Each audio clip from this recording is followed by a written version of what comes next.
Muito bem, então bom dia a todos. Vocês que estão aqui comigo na sala, os que vão assistir depois essa aula, sejam muito bem-vindos aqui, tá? É só importante quem está aqui com a gente ter essa informação aí por causa dessa nova Lei Geral de Proteção de Dados, que você que está aqui, ao falar ou mostrar a sua imagem, você estaria concordando de que ela seja disponibilizada depois na exibição dessa aula no YouTube, no canal da nossa igreja, tá? Espero que isso não iniba a participação de ninguém, mas é um direito que o aluno tem, que a gente precisa informá-lo, né? E então ficamos combinados assim, tá bom?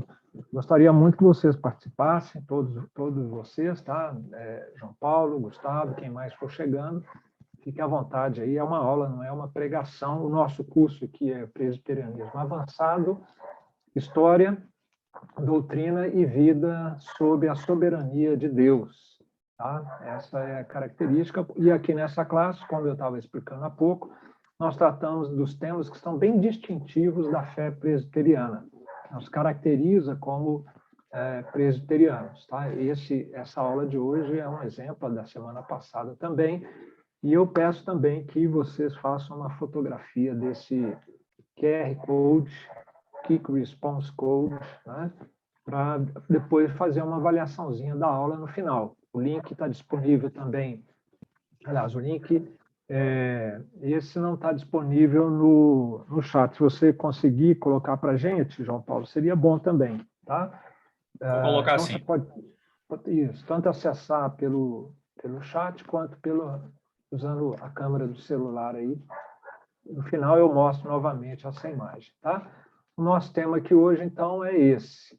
O batismo infantil, que também poderia ser chamado o sinal da aliança familiar, da aliança que Deus tem com famílias, né, ao longo de toda a história. E para isso eu preparei esse infográfico, o link dele está aqui no nosso chat também, e quem assistir a aula depois pode fazer contato, que a gente disponibiliza o infográfico aí sobre o nosso tema, né, que é o Pacto da Graça, o aliancismo, com o desdobramento para o batismo infantil e para a ceia do Senhor. Você tem imagens, tem os versículos bíblicos, tá? E a gente vai abordá-los pouco a pouco aí. A gente começa com esse texto. Gustavo, você gostaria de ler para a gente, por favor? Em que Jesus institui o sacramento do batismo. Sim.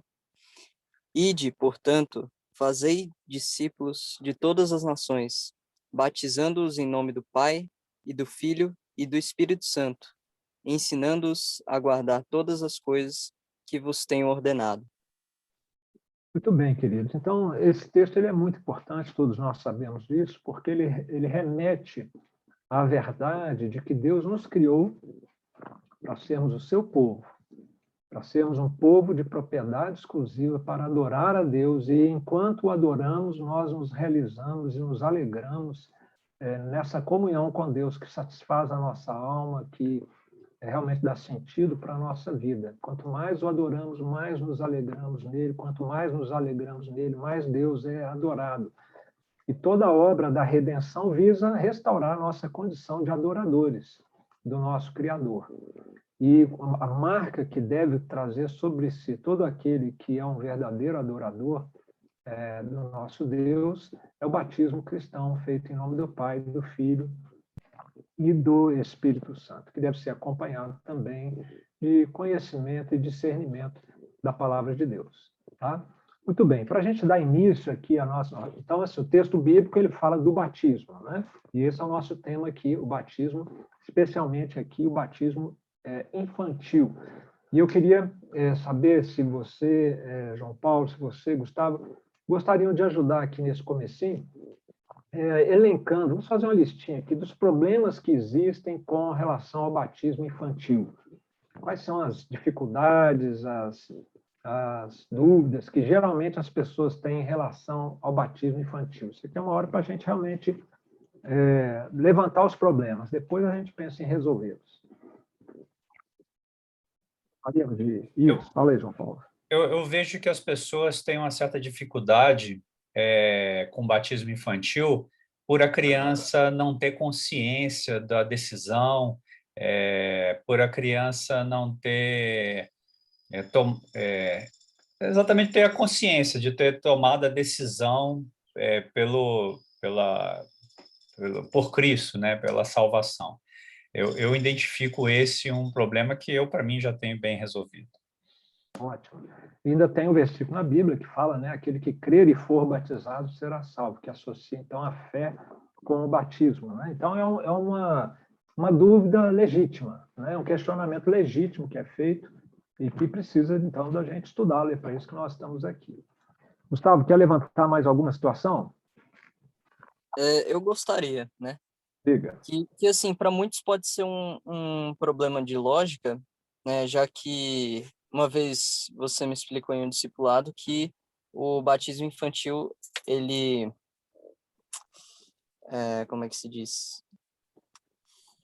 Ele, assim, tem origem na circuncisão, né? Para retomar, é uma retomada da velha aliança. Foi isso que você me explicou, né? Uma Mais ou menos. continuidade. Uma Isso, uma continuidade. continuidade da velha aliança. E a velha aliança, portanto, é uma circuncisão, correto? Porém, O sinal de admissão era uma circuncisão. O sinal de admissão ao povo de Deus. sim, era uma circuncisão. Só que a circuncisão só podia ser feita nos homens, né? E a nossa igreja batiza tanto meninos quanto meninas. É um questionamento que eu levantei aqui, né? Ótimo, bom, muito bom. Tá, ótimo. Mais algum, gente, que vocês gostariam de propor? Então, eu vou dar minha contribuição também aqui e vocês fiquem à vontade para interagir. Então, das questões que é levantada, que surge por causa da prática católica, e tem gente que estranha achando que nós fazemos igual católico, né? O católico ele batiza crianças e adultos como os presbiterianos, mas com significados totalmente diferentes. É com água, é em nome do Pai, do Filho e do Espírito Santo, mas é outra coisa, é outro mundo, e por isso nós rejeitamos o batismo católico, seja ele de criança ou de adulto. Eles creem que a criança, sendo batizada, ela então faz parte do povo de Deus e está salva. Tá? Se ela morrer sem o batismo, ela morre como pagã. Então, esse ensino é o ensino da regeneração batismal. Não é isso que nós cremos, nem que nós defendemos. Uma outra visão a respeito do batismo infantil é aquela praticada pelos batistas e a maioria dos evangélicos em todo o mundo. Se fosse pelo critério maioria, nós presbiterianos estaríamos completamente equivocados, porque a maioria dos crentes, eles somente batizam aqueles que são capazes de crerem e de se arrependerem. Por isso, essa visão é chamada de credo-batismo, né? E estes que a defendem são os credo-batistas, mesmo que não seja batista, o assembleiano e tantos outros são credo-batistas, tá? E aqui que vem essa dúvida, né, que eu mencionei há pouco. Aí tem uma visão bem heterodoxa, né? Essa aqui ela remete a heresias bem antigas, a heresia do pelagianismo. As crianças não podem ser batizadas porque não têm pecado dos quais se arrepender. Não? Olha aí. Isso é pelagianismo, tá? O pelagianismo foi a doutrina que confrontou com o agostinianismo, com a doutrina agostiniana, que é a que nós defendemos do pecado original, que corrompeu a todo ser humano e que passa de pai para filho. Dizer que as crianças não têm pecado, esse teólogo Pelágio provavelmente não tinha filhos nem netos, porque se ele tivesse, ele não ensinaria isso de jeito nenhum. É ou não é verdade? Então, as crianças são puras. E, finalmente, nós temos a posição pedo-batista, que somos nós, os presbiterianos, congregacionais e reformados, de modo geral, no mundo todo, defendem essa posição, que é a posição de vem de pedagogia, né? Paidion, no grego é criança, então, os que batizam as crianças. Então, veja que é um debate acentuado esse, né? Que passa desde os católicos, pelos nossos irmãos evangélicos e por seitas heréticas, como é o caso dessa que defende isso. Eu acho que eu não mencionei, mas você está vendo o símbolo aí. não há nenhum problema ético em a gente dizer que é universal do reino de Deus que defende esse ponto de vista. É o que eles ensinam publicamente, e publicamente nós estamos aqui apontando a doutrina deles e discordando. O direito, né, que cada um tem de concordar ou de discordar. Muito bem. O pedobatismo ele está intrinsecamente ligado à questão do aliancismo, que nós tivemos uma aula, tá? Só para dar o contexto, e nós vamos nos basear nos símbolos de fé de Westminster, né? O nosso catecismo, e também a nossa confissão de fé e o breve catecismo. No caso, nós temos essa edição muito boa, que eu recomendo aí, o ilustrado, tem ele tanto físico quanto no Kindle também, eu tenho os dois. E aqui nós vamos, então, para a compreensão do que é o aliancismo, nós vamos ler o que o Tom fala aqui, né, que é o nosso simpático personagem aqui do breve catecismo. Gustavo, se você puder me ajudar com a resposta, eu faço a pergunta e você lê para a gente a resposta. Deixou Deus todo o gênero humano perecer no estado de pecado e miséria depois da queda? Qual é a resposta do pergunta número 20 do breve catecismo de Westminster? Tendo Deus, unicamente pela sua boa vontade, desde toda a eternidade, escolhido alguns para a vida eterna, entrou com eles em um pacto de graça para os livrar do estado de pecado e miséria e os levar a um estado de salvação por meio de um redentor. Muito bom, obrigado, Gustavo. Evangélicos, de modo geral, vão concordar com a pergunta e a resposta aqui, tá? Pelo menos os grupos sérios, né, assim, ortodoxos, todos vão concordar, seja batista, assembleiano, né, que a queda ela trouxe um estado de pecado e miséria para a humanidade e através de um redentor que Deus nos tira dessa condição. Essa é a mensagem do Evangelho. E aqui fala que Deus fez um pacto com o seu povo para redimi-lo, um pacto de graça, não é por merecimento, não é por obras. E este pacto de graça, o que é esse pacto de graça? Uma palavrinha para simplificar: Evangelho. A mensagem do Evangelho é a mensagem do pacto de graça. A única introdução que é feita é a palavrinha pacto, porque, veja bem, não é uma mera assim, intenção da parte de Deus. Quem sabe, eu vou salvar. Não, eu vou salvar os meus eleitos. E vou mandar o meu filho. São decretos que Deus estabelece, e é um pacto em que as duas partes não estão em pé de igualdade, né? Deus ele faz esse pacto unilateralmente, né? Ele toma a iniciativa, ele garante que o pacto vai ser realizado e ele nos dá as condições para que nós participemos desse pacto, nos capacitando a crer, a arrepender e a perseverar até o final. E nós fizemos esse infográfico e nós trabalhamos ele detalhadamente na última aula, mostrando o Pacto da Graça nas suas diversas versões progressivas, né? Então, você tem antes da queda, onde tem essa linha pontilhada à esquerda aí, quer ver? Eu vou ajudar aqui com o meu cursorzinho, vamos ver aqui se vai dar certo. Vou pegar aqui uma apontadora laser. Isso, olha. Está dando para ver aí, olha, o meu apontadorzinho descendo aqui? Sim? Sim, dá para ver sim. Beleza. Então, aqui nós temos o pacto da criação, que é também chamado de pacto das obras. Deus criou todas as coisas para a sua glória, criou um jardim, e esse jardim, gente, é lindo isso daqui, é um templo. É um jardim-templo. Assim como você tem o Santo dos Santos, o santo lugar e o pátio externo, você tem ali essa estrutura tríplice de um santuário de adoração no jardim. Você tem o Éden, onde Deus está presente, o Santo dos Santos, o jardim propriamente dito, que é ali anexo como contíguo, né, ao lado ali do Éden, e você tem o mundo exterior. E Deus está ali com Adão e com Eva, participando, né, daquele momento maravilhoso da história da humanidade. Só que Deus exigiu obediência. O pacto das obras, para ele funcionar, tem que obedecer a Deus. E o primeiro casal falhou na sua obediência a Deus. Então, esse pacto das obras, ele continua vigente até hoje, gente. Deus espera a obediência do ser humano. E Adão não preservou o seu estado de pureza, nem Eva, caíram, e agora toda a humanidade está caída, e porque a humanidade não consegue cumprir o pacto das obras, até os dias de hoje, Deus há de punir a desobediência deste casal, tá? E, aliás, de todos nós, tá bom? Deixa eu só dar uma ajustada aqui. Muito bem, peraí, gente, só um instantinho que eu estou fazendo um pequeno ajuste.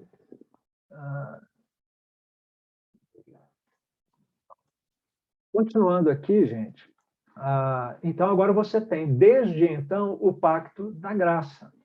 A aliança do começo, com Adão mesmo, Deus falou, olha, eu vou enviar o descendente da mulher, que vai esmagar a cabeça da serpente, que por sua vez vai ferir o calcanhar do descendente. Você tem a aliança com Noé, onde Deus diz, aí o jardim continua lá, né? Só que agora o homem foi expulso, né, daquele lugar de adoração. Você tem a Arca da Aliança, que também era uma arca-templo, tá? Onde Deus promete preservar a humanidade, salvar a humanidade, nunca mais deixá-la perecer, como aconteceu no dilúvio, naquele momento, né? Depois nós temos a aliança com Abraão, onde essa promessa de redenção ela é mais detalhada, ela é mais explicitada, né? Deus dizendo, olha, você vai ser bênção para todas as famílias da terra. E ali nós temos santuários, vamos dizer, em miniatura, né? Aqueles altares que foram sendo construídos na terra da Palestina, pipocando aqui e ali com Abraão, Isaac, Jacó, como se estivesse marcando o território, para que finalmente, com Moisés, Deus fizesse agora aliança não mais com famílias, mas com a nação do povo hebreu. E agora Deus institui a lei de como deve ser vivido, como deve se viver aqueles que estão debaixo desse pacto. Tá? Com Davi, e é construído o tabernáculo, né, para que Deus habite com seu povo. Depois, com Davi, Deus renova essa aliança e o seu filho vai construir um templo. E aqui o elemento novo que é introduzido no Pacto da Graça é o conceito de realeza, de monarquia. Deus é o nosso Rei dos Reis, Jesus é o Rei dos Reis, o Senhor dos Senhores. Hoje fica muito mais fácil entender isso, uma vez que aqui o conceito de monarquia foi introduzido. Essa é a aliança do reino. Então, a aliança da promessa, a aliança da lei, a aliança do reino, e agora a aliança da consumação com Jesus Cristo. Cristo é o templo, ele é o sacrifício, ele é o sacerdote, sumo sacerdote, ele é o templo por meio de quem nós temos comunhão na presença de Deus, né? E com a igreja, aqui também, nós somos hoje o santuário de Deus vivo e, finalmente, novos céus e nova terra, onde Deus estará para sempre conosco. E ele será o Deus não apenas de Israel, mas da igreja, que inclui todos os povos de todos os lugares. O ponto importante nisso aqui é o que está escrito aqui em cima, olha, o pacto da graça. O enredo é contínuo no Antigo e no Novo Testamento. Tudo isso daqui, desse pontilhado para frente, é o Evangelho sendo pouco a pouco revelado em ondas progressivas de revelação e de conhecimento para que a gente possa conhecer a Cristo, o Messias. E eles todos aqui foram salvos pela fé no Messias que viria. E nós hoje, como igreja, somos salvos pela fé no Messias que já veio, tá? Mas é o mesmo enredo, a mesma história, é o mesmo evangelho, e o pacto da graça que vai sendo revelado pouco a pouco. E é por isso que nós vamos falar de batismo infantil nesta visão, uma visão de sequência, né, entre aquilo que era praticado no Antigo Testamento e o que é praticado no Novo. E aqui, Gustavo, tem duas palavrinhas que são importantes para compreender isso. Haverá elementos de continuidade, como, por exemplo, o significado da circuncisão e o significado do batismo. É o mesmo significado. E vai haver elementos de descontinuidade. Por exemplo, era circuncisão. Você cortava a carne e o sangue derramava.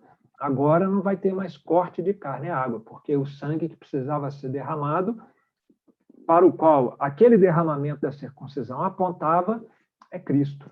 Cristo já vem, então há uma descontinuidade na forma do símbolo. E outros aspectos, como o caso de meninos, só meninos lá e agora meninos e meninas.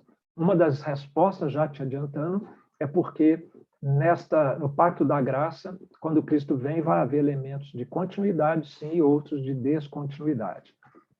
Bem, é importante aqui nesse nosso gráfico a gente destacar o princípio Emanuel. Agora eu dei visibilidade para essa linha abaixo aqui da linha do tempo. Tá? O que é o princípio Emanuel? É um princípio que mostra a unidade de todos esses pactos, de todas essas alianças, todas elas tratando de uma mesma mensagem. Deus nos criou para estar conosco, para que nós o adoremos e nos realizemos nele como nosso Deus. Que ele seja a nossa maior alegria, nosso maior deleite, nosso maior prazer. Quando isso estiver acontecendo na nossa vida, e só quando isso estiver acontecendo na nossa vida, ele estará sendo glorificado. Então, esse princípio Emanuel ele é muito importante, porque ele fala da presença de Deus para que nós o adoremos e nós sejamos felizes nesta comunhão, nesta presença. Então, você tem Deus presente no jardim, isso é óbvio, eu até mencionei que o Éden era o santo dos santos. Você tem Deus presente na arca, você tem Deus presente nos altares em miniatura que são feitos ali, Deus se manifesta, as chamadas teofanias, né, as manifestações divinas. Você tem Deus presente na tenda do encontro, olha que nome bonito. As versões da Almeida Revista Atualizada antigamente traziam tenda da congregação. A ideia é a mesma, é a tenda onde você congrega os irmãos, né, o povo de Deus, com o próprio Deus. Mas tenda do encontro, na NVI, Nova Versão Internacional, ficou genial. É isso aí, a tenda do encontro, Deus conosco. A mesma coisa, você vai ter o templo, Deus está lá, né? A fumaça enche o santo dos santos ali. Cristo, Deus Emanuel, Deus conosco. Cristo presente em nós hoje pelo seu Espírito Santo. E Deus conosco para sempre, por todo sempre. Pergunto, é ou não é o mesmo princípio perpassando todas as alianças? Qual a diferença? Não há diferença essencial em todas essas alianças. Estão vendo esses semicírculos aqui? Olha, eu tentei reproduzir aqui como se fosse uma pedrinha jogada na água, que os círculos vão aumentando, concêntricos, voltados todos para o mesmo tema, eles vão aumentando cada vez mais em termos de revelação, de progresso da revelação do Evangelho do nosso Deus. Isso é uma coisa linda, maravilhosa. E aqui está uma afirmação de Palmer Roberts, um grande especialista nesse tema do aliancismo. Eu quero recomendar o livro dele, tá? Para quem quer conhecer melhor o tema do aliancismo, chama O Cristo dos Pactos. Um livro assim, delicioso de ler, muito esclarecedor. Tá? E ele diz, o coração da aliança é que Deus está conosco. E este é o princípio Emanuel da aliança. E ele está conosco porque fomos criados para estar com Deus e adorá-lo. Tá? E o Sean Michael Lucas, que escreveu um livro sobre o cristão presbiteriano, ele faz essa declaração aqui. João Paulo, você pode nos ajudar com a leitura? Sim. Não existem duas histórias ou duas religiões na Bíblia, mas uma história e uma religião, na qual Deus requer a adoração de seu povo e este lhes responde com fé. Muito bem. E essa fé é a fé no Messias, que foi revelado, que viria e que está registrado, que já veio, e nós todos convergimos pela fé no mesmo Salvador. Ao contrário dessa visão que nós estamos vendo aqui, os dispensacionalistas dizem que Deus tem duas histórias e que há duas religiões na Bíblia. O judaísmo, para o povo judeu, eles falharam na aliança com Deus, então Deus agora abre um parêntese para tratar com os gentios, e agora surge uma nova religião, o cristianismo. E aí, quando Deus fechar esse parênteses, ele volta a tratar com o povo judeu lá na frente. O que a Bíblia nos ensina não é isso. É que o cristianismo é a sequência do judaísmo. O que tinha no judaísmo de ruim, de negativo, era o fato de ele ter sido adulterado pelos fariseus, com regras humanas. Mas o judaísmo que está no Velho Testamento, ele é perfeito, foi revelado por Deus. Inclusive, Paulo vai dizer que a lei, que não salva ninguém, ela é santa, justa e boa. O mandamento é santo, justo e bom. O problema é que nós não conseguimos cumprir. Mas a lei nunca foi dada para a gente cumprir por nós mesmos. Nós precisávamos cumprir sempre dependendo da graça de Deus. E ao falhar, confessar a nossa falha e buscarmos o perdão de Deus, que no caso era feito, o perdão era concedido pela graça e misericórdia de Deus mediante os sacrifícios de animais. Hein, pastor? Antes da gente... Oi, pois não. E também Fala. a lei não foi apagada no período da graça. A lei não foi esquecida, ela foi aprimorada, né? Muito bem. Nós temos 3 aspectos da lei. Tem um aspecto cerimonial, que o autor de Hebreus diz que isso caducou, porque o cerimonialismo apontava para Cristo. Cristo veio, para que você vai continuar com cerimonialismo, né? Se a realidade já veio, para que ficar com a sombra, né? Se o prédio foi construído, para que ficar ali namorando a planta baixa dele? Vamos usar o prédio, né? Então, a lei cerimonial caducou. A lei civil, a Constituição Federal do povo de Israel, não diz respeito a nós como igreja. Pena de morte, etc., isso é coisa para uma nação teocrática. O que permanece por toda a eternidade, sempre foi e sempre será assim, é a lei moral de Deus, que é resumida no amor, né? Essa lei, você colocou muito bem, João Paulo, ela continua em vigor. Nós estamos, sim, sujeitos à lei de Deus, não para sermos salvos, mas para, uma vez salvos, vivermos um padrão digno de quem foi salvo, de quem é da família de Deus, né? Então, todos os 10 mandamentos, eles estão em vigor para nós, né? E assim, sucessivos outros mandamentos de natureza moral, né? Que, se vocês, o que é moral, o que não é? Se estiver relacionado com o amor a Deus, o amor ao próximo, nós estamos falando da lei moral. Obrigado, viu, João Paulo? Eu tenho um comentário também sobre a lei, né? Opa, diga. E uma pregação de Paul Washer, se eu não me engano, ele falou que a lei serve justamente para condenar a gente, porque Cristo, para assim a gente olhar para Cristo, né, como se fosse nossa salvação, porque a lei ela foi feita para ser cumprida, só que a gente não consegue cumprir ela, certo? Então é necessária a graça de Cristo, né? Perfeito. Você está assistindo bons vídeos, continue assim. Paul Washer é uma boa referência, tá, Gustavo? O John Stott ele tem uma expressão a esse respeito, Gustavo, muito interessante.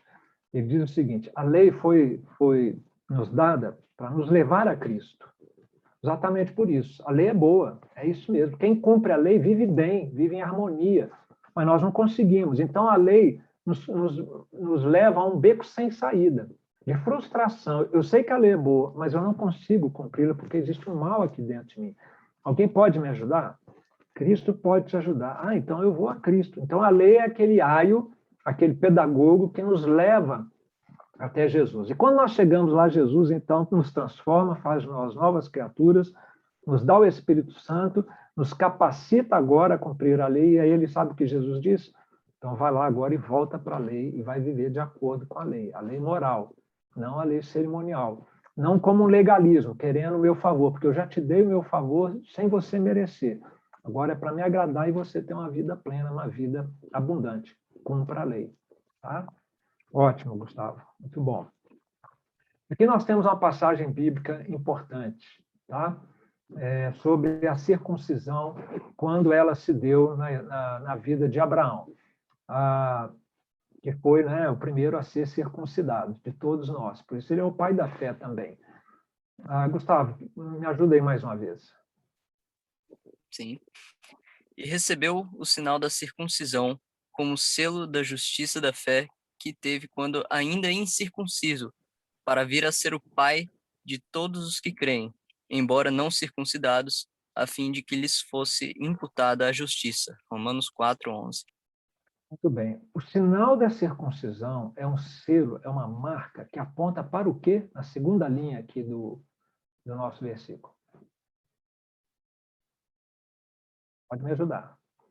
Ele recebeu um sinal da circuncisão, um sinal físico, que apontava para uma realidade espiritual. Qual era essa realidade espiritual? Está na segunda linha. Pode me ajudar aí, João A fé? Paulo. A justiça da fé. Da fé. A justiça da fé. Porque Paulo ele vai tratar em Gálatas, em Romanos, do tema da justificação pela fé. E ele está dizendo ali, olha, Abraão foi justificado pela fé, não foi? Ele já era circuncidado? Não, não era. Mas quando ele creu e ele foi justificado, perdoado por Deus, ele recebeu o sinal da circuncisão. Isso aqui é muito importante, gente. O sinal da circuncisão no Antigo Testamento apontava para o fato de que a pessoa fazia parte de um povo que era conhecido pela sua experiência de justificação pela fé. O sinal da circuncisão é um símbolo da justificação pela fé. E o batismo? Ele é um símbolo de quê? Me ajudem.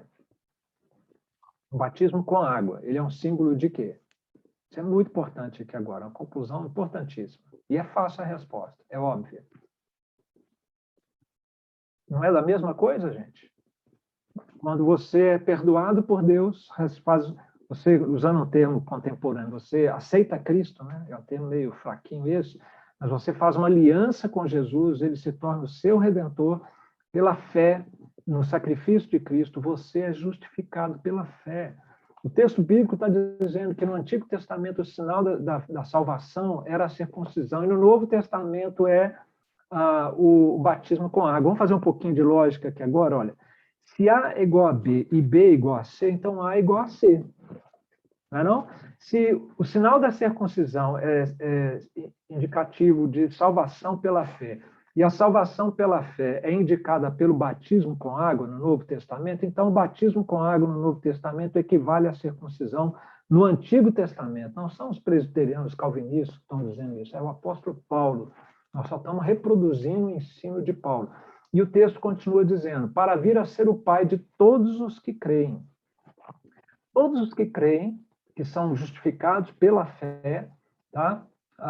A eles será imputada a justiça, a mesma absolvição que Abraão recebeu, e, portanto, eles receberão também um sinal. No Novo Testamento não vai ser mais a circuncisão. Agora, é importante aqui, muito importante, dois versículos que nós vamos ver aqui agora. Gênesis 17, 23 e 24. Deixa eu ver se é ele que está aqui. Não é.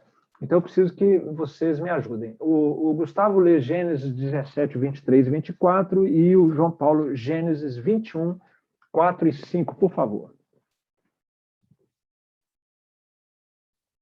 17, 23 e 24 em Gênesis, 21, 4 e 5 também em Gênesis. Podem ler. Primeiro Gênesis, 17. 17, 20 quanto? 23 e 24. 23 e 24. Tomou, pois, Abraão a seu filho Ismael e a todos os escravos nascidos em sua casa, e a todos os comprados por seu dinheiro, todo macho dentre os de sua casa. Ele circuncidou a carne do prepúcio de cada um naquele mesmo dia, como Deus lhe ordenara. Tinha Abraão 99 anos de idade, quando foi circuncidado na carne do seu prepúcio. Ismael, seu filho, era de 13 anos, quando foi circuncidado da carne do seu prepúcio.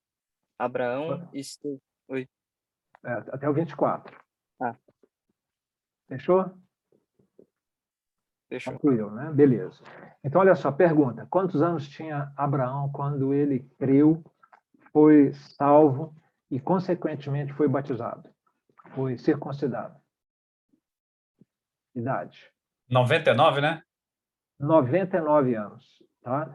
De Ismael, a gente não ouve dizer se ele foi ou não, se ele era ou não um crente. Mas ele também foi circuncidado porque ele era filho de Abraão. Agora, então, olha só, Abraão está com quase 100 anos de idade, hein? E ele foi, aliás, ele está com 99 anos, quase 100, e ele foi circuncidado. Agora, 21, 4 e 5. Abraão circuncidou a seu filho Isaque quando este era de 8 dias, segundo Deus lhe havia ordenado. Tinha Abraão 100 anos quando lhe nasceu Isaque, seu filho. Muito bem. Abraão tinha 99 anos quando foi circuncidado. Ismael tinha 13. E Isaac tinha qual a idade dele? 8 dias. 8 dias. Mas peraí, o versículo que está na tela está dizendo que Abraão foi circuncidado porque ele creu, porque ele foi justificado pela fé. E agora ele vem e batiza e circuncida o filho dele de 8 dias. Será que Isaac tinha capacidade de crer? Será que Isaac tinha consciência do que era aquela circuncisão? Não tinha. E mesmo assim, Abraão circuncidou, porque Deus, ele fez, ao fazer esse pacto da graça, ele salva individualmente, mas ele trata com famílias. Isso é assim ao longo de toda a história, tá? E a mesma coisa vai acontecer no Novo Testamento. É ou não é genial isso, meus queridos? E o melhor de tudo, João Paulo, você já tem uma família, eu já tenho uma família, o Gustavo ainda vai ter uma família. Como é bom a gente construir uma família. E, aliás, o Gustavo tem a família dele, né? Eu digo assim, quando ele casar e tiver os filhos dele nesse projeto futuro, como é bom você saber assim, que eu vou ter uma família que vai estar debaixo da bênção de Deus. A aliança que eu tenho com meu Deus, ela tem bênçãos extensivas à minha descendência. Isso é sensacional, gente. É um grande conforto. Não se trata apenas de defender uma polêmica posição. Por que a gente fica defendendo isso contra um mundo, né, de evangélicos que pensa diferente?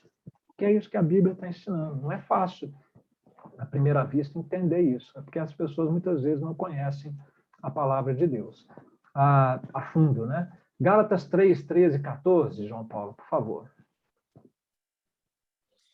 Cristo nos resgatou da maldição da lei, fazendo-se ele próprio maldito em nosso lugar, porque está escrito, maldito todo aquele que for pendurado em madeiro, para que a bênção de Abraão chegasse aos gentios, em Jesus Cristo, a fim de que recebêssemos pela fé o Espírito prometido. Gálatas 3, 13 e 14. Muito bem. Você percebe aí Abraão intimamente ligado com a igreja. O que Deus prometeu para Abraão, ele estava prometendo para a descendência de Abraão. E chega um momento da história em que Paulo deixa claro que a verdadeira descendência de Abraão não é étnica, é espiritual. Nós somos os verdadeiros israelitas, nós somos o Israel de Deus. E, portanto, as bênçãos prometidas a Abraão se cumprirão plenamente. Ao longo da história foi se cumprindo parcialmente com a nação de Israel. Mas chega um momento da revelação progressiva do Evangelho, quando Cristo vem, que agora a coisa não tem mais fronteira. Não é aqui, não é ali, não está restrita a uma nação. E aqui está muito claro que quando Deus promete ser o Deus de Abraão e da sua descendência, ele está incluindo os gentios nesta promessa, e o que de fato ele estava prometendo de mais significativo, a bênção das bênçãos, era o Espírito Santo de Deus, porque sem ele nós não somos novas criaturas, nós não somos capacitados a viver de acordo com a lei de Deus. Tá? E aqui, então, nós temos o princípio genealógico. Até aqui eu estava falando do princípio Emanuel. Tá? E agora nós vamos falar do princípio genealógico do Pacto da Graça. O princípio Emanuel, ele está debaixo do guarda-chuva aqui do Pacto da Graça. O princípio da presença de Deus para que nós o adoremos. Agora, o princípio genealógico, em que Deus trata com a família dos crentes. Palmer Robertson, ele faz essa reflexão aqui, essa explicação sobre o que é esse princípio. Gustavo, por gentileza, lê para a gente. Princípio genealógico. João Paulo, já prepara, João Paulo, Salmo 105, por favor. Pode ler, Gustavo. Há uma sucessão eterna. Jamais será completamente interrompida a linha do fiel. Em toda geração, a linha do povo da aliança de Deus será mantida. João Paulo, seu filho, ele é qual geração de crente já que é? Quando começou? Com seu pai, seu avô? Como é que foi? João Paulo? Esqueci de ligar o microfone. Desculpa. Eu não tenho certeza do meu bisavô, eu tenho certeza quer dizer, do meu bisavô, né? Eu tenho certeza do meu avô, pai, do meu pai, meu e do João Felipe, né? Meu primogênito. Já são Então, quantas gerações? é a quarta geração, né? Que Quarta eu, geração. que eu tenho certeza. Muito bem. No seu caso, Gustavo? Qual seria? Qual geração de crentes que você já é a que geração? Você é a terceira, a segunda, a quarta? O pai da minha avó começou a ser crente, né? Ok. Então você teve o pai da seu bisavô, sua avó, sua mãe e você. Quatro gerações. Eu sou o primeiro da minha família. Eu e meus irmãos somos a primeira geração. Aí agora já veio a segunda dos meus filhos e a terceira dos meus netos. Então veja só que na prática a gente percebe isso mesmo. Quando uma pessoa se converte, não quer dizer que todos os seus descendentes serão crentes, mas que nunca faltará, pela promessa de Deus, uma linha santa, uma linhagem santa. Vamos ver o Salmo 105, verso 8 e 10, João Paulo. E depois você lê Atos 3, 25, Gustavo. Beleza. Lembra-se perpetuamente da sua aliança, da palavra que empenhou para 1000 gerações, da aliança que fez com Abraão e do juramento que fez a Isaque, o qual confirmou a Jacó por decreto e a Isaque por aliança perpétua. Muito bem. Deus se lembra da aliança, certo? E nós estamos vendo aqui que a aliança feita com Abraão, com Isaac, com Jacó nos diz respeito, tá? E a promessa de Deus, a palavra empenhada de Deus, de bênção, é para quantas gerações? 1000. 1000 gerações. Bom, então, está claro aqui o princípio genealógico. Deus está dizendo, eu vou abençoar a sua família para 1000 gerações. Ô, Gustavo, quantos anos tem uma geração? Entre a hora que o menino nasce, a hora que ele vai se tornar um pai de família e vai ser um reprodutor. Normalmente, quanto? Eu acho que é uns 40, né? 40. Eu não vou pegar os seus 40, porque senão minha conta vai ficar muito exagerada. Eu podia pegar os 40. Vamos abaixar um pouquinho, vamos para 30. Hoje o pessoal está casando com 30 anos. Minha filha casou, está com 30 anos e vai ser mãe. Tá? Então, vou pôr 30 para fazer um cálculo mais modesto. Multiplica aí para mim 30 gerações vezes 30 anos vezes 1000 gerações. Quanto é que dá isso? Quanto tempo? Como é que é? Como é que está a matemática aí, pessoal? Ajuda aí. 30 vezes 1000 é fácil, né, gente? 30.000, né? 30.000 anos. Quantos anos tem a Terra? De acordo com o ensino bíblico, não com a pseudociência, o evolucionismo. Gustavo, você que está na escola aí, você tem a obrigação de ter uma resposta aí para nós.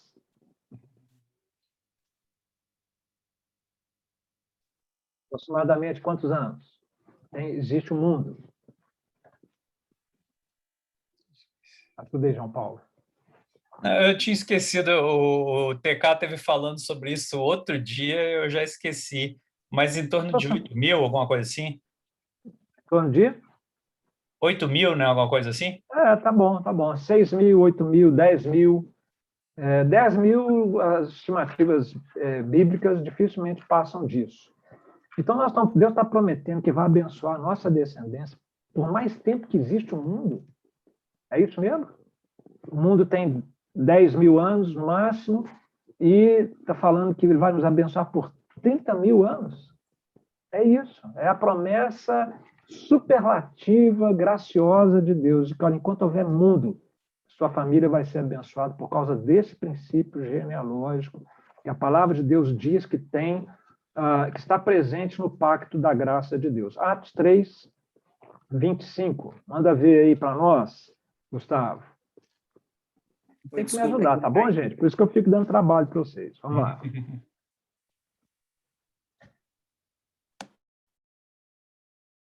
Gustavo? Oi, Atos 3, 25, pode ser?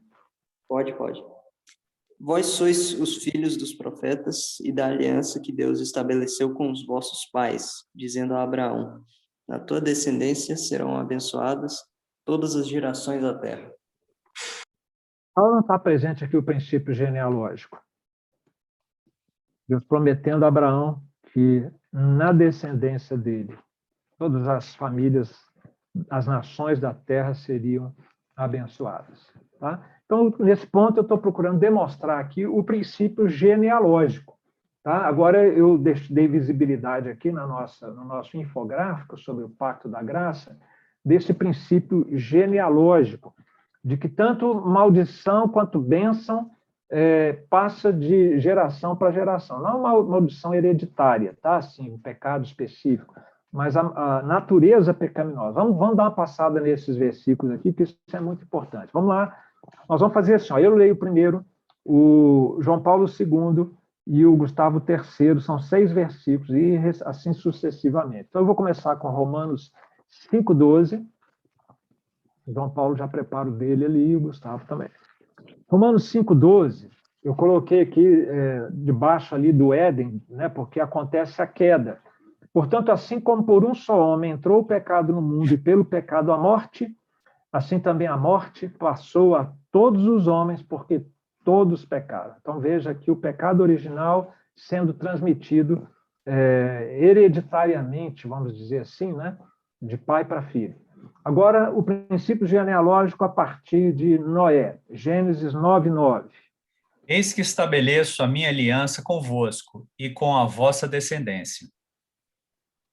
Está claro, Deus salva indivíduos, mas ele trata com a família dos crentes. Gênesis 17:7. 17:7. Isso. Só um momento. Você está conseguindo visualizar o infográfico, Gustavo? Estou sim. Beleza. Estava ocupado aqui no momento. Estabelecerei a minha aliança entre mim e ti e a tua descendência no decurso das suas gerações, aliança perpétua, para ser o teu Deus e da tua descendência. O princípio genealógico em cada uma das alianças que compõem, que fazem parte do Pacto da Graça, agora com Abraão. Na sequência, com Moisés, em Êxodo 26, na tábua dos 10 mandamentos está registrado o princípio genealógico. Eu faço misericórdia até 1000 gerações, olha aí, 1000, de novo, daqueles que me amam e que guardam os meus mandamentos. E agora com o rei Davi, Salmo 89, versículo 4. Para sempre estabelecerei a tua posteridade e firmarei o teu trono de geração em geração. Muito bem. Então, de geração em geração, posteridade, Deus está prometendo aí nessa aliança feita com o rei Davi. E agora com a igreja, Atos 2:39. Gustavo. Pois para vós outros é a promessa, para vossos filhos e para todos os que ainda estão longe, isto é, para quantos o Senhor nosso Deus chamar. Então, veja só, mais uma vez, o conteúdo da aliança, do Pacto da Graça é o mesmo. Não fala da presença de Deus para que nós o adoremos em todas as alianças? Não fala que os descendentes vão estar incluídos em todas as alianças, que, na verdade, são a mesma aliança, apenas aumentando cada vez mais em quantidade de informação, de elementos que compõem essa aliança da graça de Deus conosco? Então, é a mesma história, é o mesmo enredo, não são dispensações distantes que não se comunicam umas com as outras, mas é o mesmo enredo, o mesmo fio da história passando por todas essas alianças, aqui no caso, com o princípio genealógico. Então, ao mesmo tempo, eu estou fazendo 2 coisas aqui agora. Ao mostrar o princípio genealógico, eu mostro a unidade das alianças e eu indico o caminho pelo qual as crianças são batizadas, porque elas fazem parte da promessa de Deus. E foi por isso que Abraão circuncidou, né? E essa foi inclusive o mandamento de Deus. Então, agora no nosso infográfico, tem esse quadro aqui ao lado direito, na parte mediana da página, que eu vou agora dar uma maior visibilidade para ele. Gustavo, lembra que eu falei aquelas duas palavrinhas, continuidade e descontinuidade? No essencial, vai haver continuidade entre o Antigo Testamento e o Novo Testamento. Nós temos, nos dois testamentos, um símbolo, um sacramento de admissão. E temos uma refeição sacramental também. Tá? Pelo símbolo de admissão, nós indicamos que essa pessoa faz parte do povo de Deus e que ela,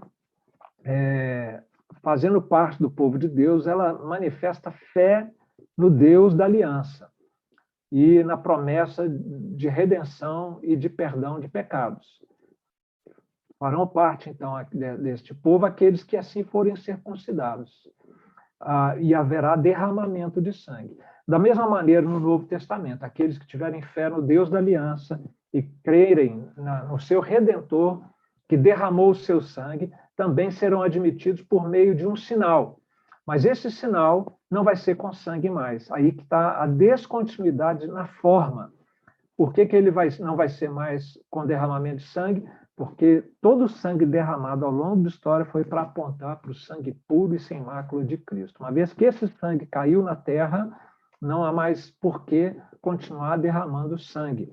Então, mas precisamos de um símbolo. Jesus disse qual seria o símbolo. Ninguém inventou isso. Ele mesmo disse, vamos de água, porque a água é um bom sinal, um bom símbolo. Fala de limpeza, de purificação de pecados. Os adultos devem, então, ser admitidos dessa maneira, com circuncisão no Antigo Testamento e com batismo no Novo Testamento. Tá? Bom, Êxodo 12, 48, vamos ver o texto que fala dos adultos neste simbolismo. Êxodo 12, 48. Agora é a vez do João Paulo, por favor.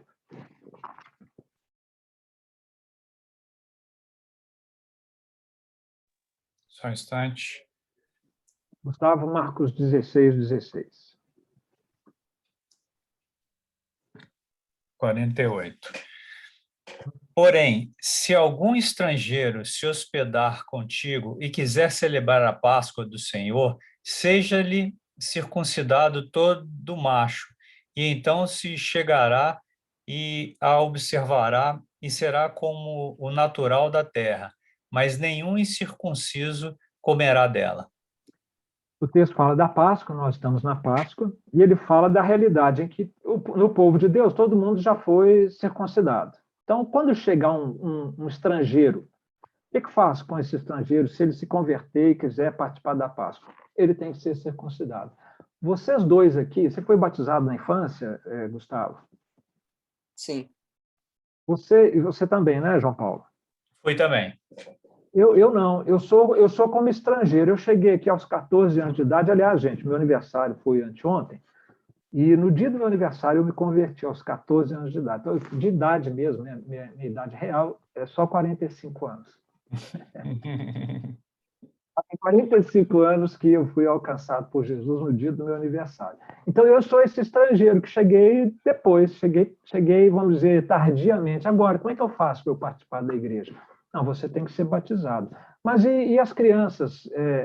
Como é que eu faço com elas? Não, elas são batizadas na infância. Tá? Não vai batizar quando for, não vai circuncidar de novo quando for adulto, é circuncida lá quando é criança. Agora vamos ver o caso do batismo de adultos. Marcos 16, 16. Qual é o critério para isso? Para o batismo? Quem crer e for batizado será salvo. Quem, porém, não crer, será condenado. É isso aí. Então, a pessoa que tem capacidade de crer só pode ser batizada se ela crer. Só pode ser batizada e, portanto, não tendo fé, não será salva. Então, esse versículo, o pessoal fala, mas aqui está falando isso, a criança não é capaz de crer. Claro, mas esse versículo não é para criança, esse versículo é para adulto, como é o caso de Êxodo 12, 48, que não está falando para criança, está falando para adultos.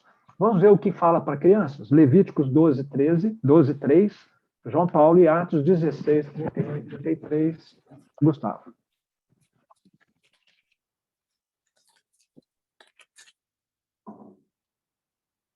Levíticos 12, 3. 3. E no 8º dia se circuncidará o menino a carne do seu prepúcio. Ok, simples e direto. Criança circuncida no 8º dia. Não vai esperar ficar adulto e crer para ser circuncidado. Atos 16, 31 a 33.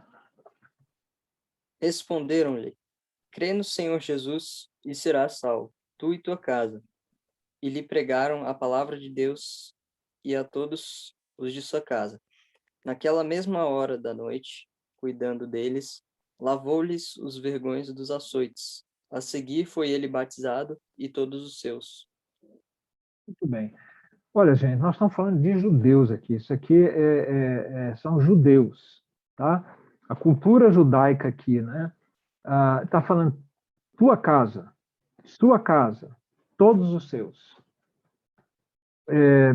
Paulo aqui ele diz, né, para o carcereiro, o que ele precisava fazer para ele ser salvo. Olha, você tem que crer e você será salvo, tu e a sua casa. Pregou a palavra a todos da sua casa e todos os seus foram batizados. O texto bíblico não diz que tinha criança, nem diz que não tinha crianças, mas diz que toda a família foi batizada. Com tudo que nós já vimos até aqui sobre como funcionava a sistemática da família no povo hebreu, além de serem famílias grandes, sem controle de natalidade, né, como a gente tem hoje, tudo indica que as crianças não seriam deixadas para trás numa hora como essa. Bem, a Páscoa vai funcionar da mesma maneira, tá? Você comia o cordeiro e derramava o sangue do cordeiro. Agora não vai ter mais sangue, né? Não vai ter mais cordeiro, mas vamos continuar tendo uma refeição sacramental que marca a nossa união como povo de Deus, a nossa experiência comum da Páscoa, né? Da libertação do cativeiro, do pecado e de Satanás. Então, esse é o quadro que a gente avaliou aqui agora. E tem aqui uns versículos ao lado, né? Esses versículos aqui embaixo, olha. Vamos ver se nós já não os lemos. Nós lemos todos eles, os dois aqui nós lemos. Também o primeiro já foi lido. Então, vamos ler só o último agora, Êxodo 10, 11. Gustavo, por favor. Não há de ser assim. Ide somente vós, os homens, e servir ao Senhor. Pois isso é o que pedistes. E os expulsaram da presença de Faraó. Então, as igrejas evangélicas, elas se comportam nesse quesito, infelizmente, seguindo o exemplo de Faraó. Ele falou, não, vocês podem adorar, mas os filhos ficam. As mulheres também. Vão só os homens. E eles falam, sem nossas mulheres, sem nossas crianças, nós não vamos deixar ninguém para trás. Então, a gente não deixa nossas crianças para trás nesse pacto da graça com Deus, da graça de Deus para conosco. Elas vêm conosco, elas participam conosco. E aqui o nosso breve catecismo, então, resume tudo isso que a gente está falando na pergunta de número 95. A quem o batismo deve ser, então, ministrado? João Paulo, por gentileza. O batismo não deve ser ministrado àqueles que estão fora da igreja visível, enquanto não professarem sua fé em Cristo e obediência a Ele. Mas os filhos daqueles que são membros da igreja visível devem ser batizados. Aliança com Deus. Tem aí a figurinha aqui, né? O casal, né? Que recebe o sangue da aliança, aliás, recebe o sangue da aliança, não, a água do batismo, tá? Que também deve ser ministrada aos seus filhos menores. Só não devem receber o batismo, aqui está vedado aqui, olha, aqueles que estão fora da igreja visível, né? Que não professam a fé em Cristo, porque para estar aqui dentro da igreja, você tem que professar a sua fé. Se é uma profissão de fé verdadeira ou não, só Deus saberá. Então, a gente, na igreja reformada, a gente usa esse conceito de igreja visível e igreja invisível. Os pais crentes, se são crentes de verdade, fazem parte da igreja visível, por exemplo, a IPN, e da igreja invisível, que é aquela formada pelos eleitos de todos os tempos e de todos os lugares. Os filhos, eles fazem parte só da igreja visível, por enquanto. Para participarem da igreja invisível, eles terão que ter a sua própria experiência de conversão. Dentro da igreja visível, nós teremos adultos professos que, na verdade, não são crentes. Isso faz parte. Em Israel era assim também. A igreja do Antigo Testamento, o povo de Deus, tinha crentes verdadeiros e professos, crentes verdadeiros e professos, que apenas professavam ser judeus, mas no coração estavam longe de ser isso. E aí, João Calvino, então, ele resume aqui essa parada para nós. Se as crianças participam da realidade representada ou simbolizada, que realidade é essa? Das promessas do pacto da graça, das bênçãos de Deus. A bênção de estar numa família cristã, de conhecer a palavra, de aprender a orar, de aprender a amar a Deus. Por que não deverão receber também o sacramento, que é seu símbolo e representação? O que é maior? A bênção ou o símbolo? A bênção ou o sacramento? Se elas já estão sendo abençoadas por nascerem numa família cristã, por que negar a elas o símbolo desta bênção? Esse era o raciocínio, então, de Calvino. Deixa eu agora aqui, deixa só um minutinho. Apontador, marca-texto, como é que eu saio disso aqui? Aí, gente, que eu estou tentando reassumir aqui o meu... Vou sair desse laser. Estou tentando sair do laser.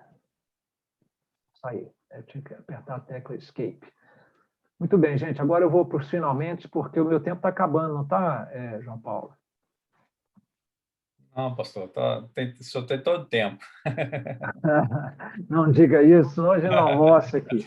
O que eu tinha preparado aqui para esse momento seguinte aqui é falar do batismo infantil na história. Mas o nosso tempo não dá tempo para falar, sabe? Assim, aqui eu tenho 2, 4, 6, 8, 10, 12, 14, 16, 20 slides para falar disso. Tá? Precisava de uma outra aula. Então, eu vou para uma parte de finalização aqui, deixando claro, então, e esse slide o João Paulo já está com ele, viu, Gustavo? Vai estar disponível no site da EBD em breve, e até para você eu posso mandar também, na sequência aqui, eu posso mandar para você dar uma olhada nisso, tá? Vou dar um exemplo só, tá? Só um exemplo do que eu mostraria para vocês aqui na história. Eu vou dar o exemplo mais antigo, tá? Irineu falando de Cristo.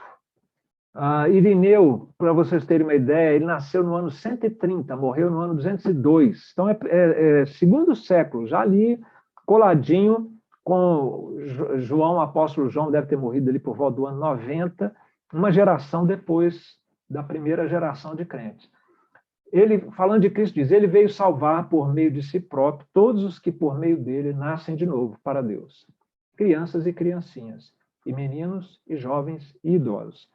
Esse trecho, embora não mencione explicitamente o batismo, é considerado como a mais antiga referência ao batismo de crianças, visto que os chamados pais primitivos associavam tão estritamente o batismo à regeneração que empregavam o termo intercambiando, né?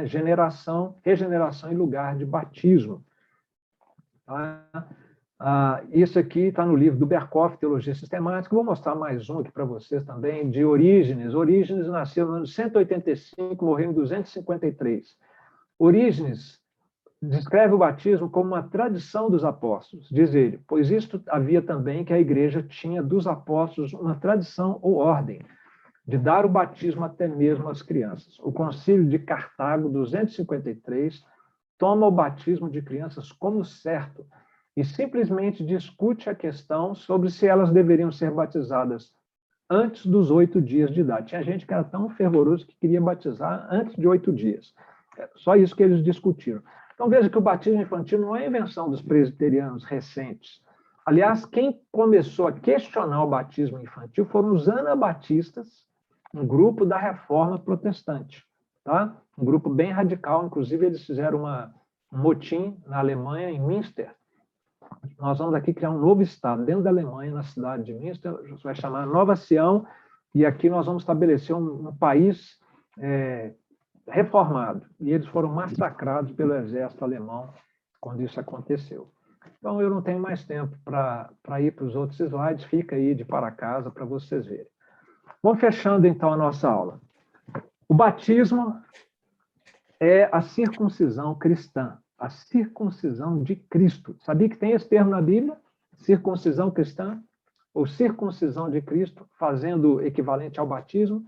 Se não, vejamos. Gustavo, manda aí para nós. E recebeu o sinal da circuncisão como selo da justiça da fé que teve quando ainda incircunciso para vir a ser o pai de todos os que creem, embora não circuncidados, a fim de que lhes fosse imputada a justiça. Aqui só lembrando o versículo que nós já vimos, que associa a circuncisão com a salvação, com a justiça da fé. Agora, esse aqui é bem explícito, né, João Paulo? Nele também fostes circuncidados, não por intermédio de mãos, mas no despojamento do corpo da carne, que é a circuncisão de Cristo. Só uma pausa. Pois não. Que é o quê? Circuncisão cristã de Cristo. E está dizendo que nós somos circuncidados com a circuncisão de Cristo. Qual é a circuncisão de Cristo? Na sequência. Tendo sido sepultados juntamente com ele, no batismo no qual igualmente fostes ressuscitados mediante a fé no poder de Deus que o ressuscitou dentre os mortos. Então ele diz que a circuncisão de Cristo é o batismo. O batismo que equivale, no caso aqui, a nós termos sido sepultados, a termos sido unidos a Cristo, como o pastor Marcos Alexandre mencionou no sermão hoje, nós fomos unidos com ele na morte dele e unidos com ele na ressurreição. Na morte nós morremos para o pecado, na ressurreição nós nascemos para uma nova vida, com uma nova natureza. O batismo com o Espírito Santo é quem opera isso em nós, e o batismo com água é símbolo dessa transformação que é feita no nosso coração. Agora, resta dúvida aqui, meus irmãos, de que a circuncisão de Cristo é o batismo? Então, veja que está tudo ligado. A circuncisão de Abraão está ligada com a salvação pela fé, que, por sua vez, está ligada com o batismo, que é a circuncisão, só que não é da carne, é a circuncisão na alma. Tá? É isso que está dizendo. Então, se o pacto é o mesmo, a mesma aliança, os sacramentos têm o idêntico significado, que é a remoção, a limpeza do pecado e da impureza.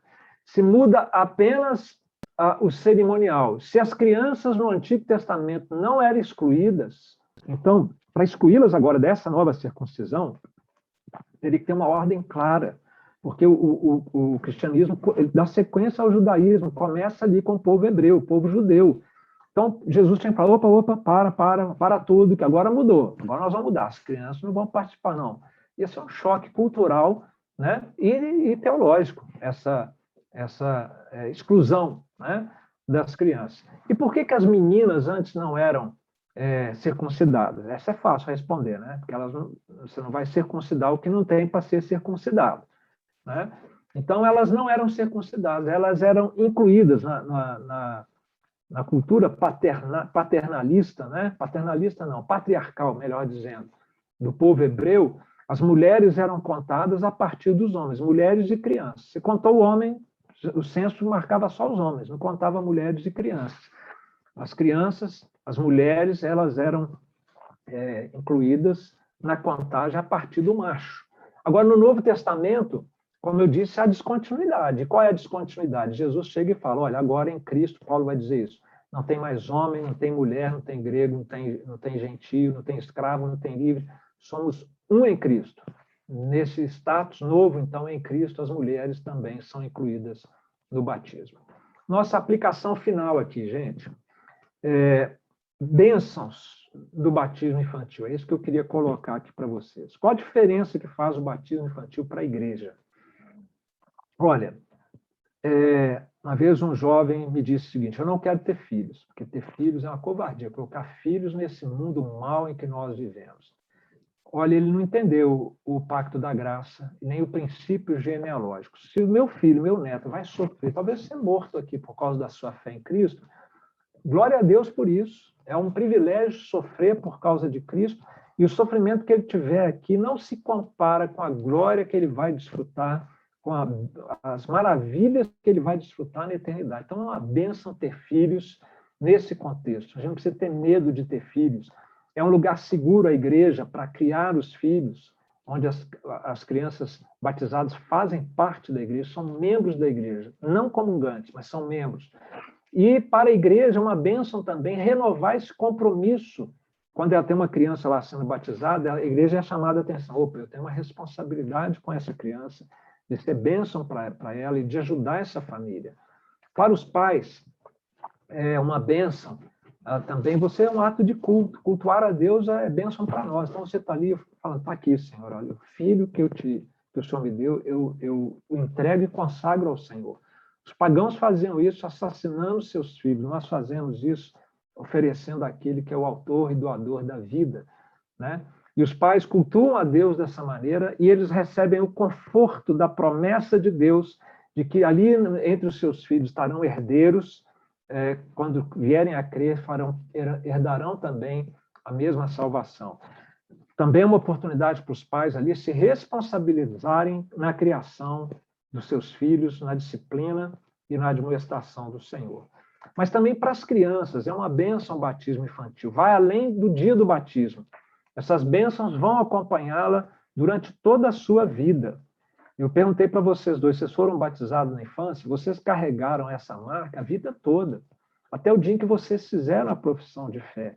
Então, aquilo que os pais fizeram por vocês, o ato de consagração, repercutiu na vida de vocês até os dias de hoje.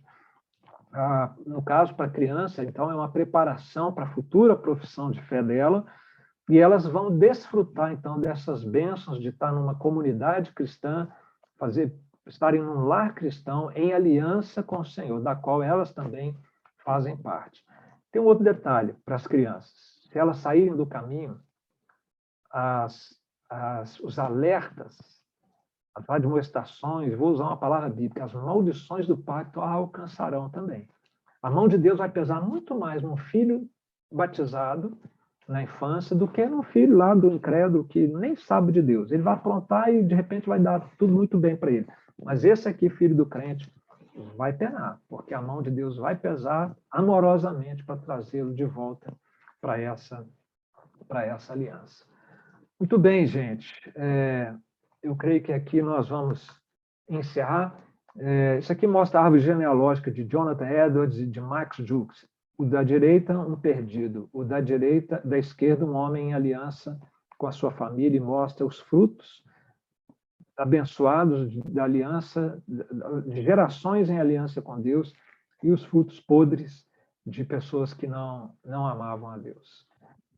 Muito bem, nossa, vocês me fizeram empolgar aqui, eu fui embora.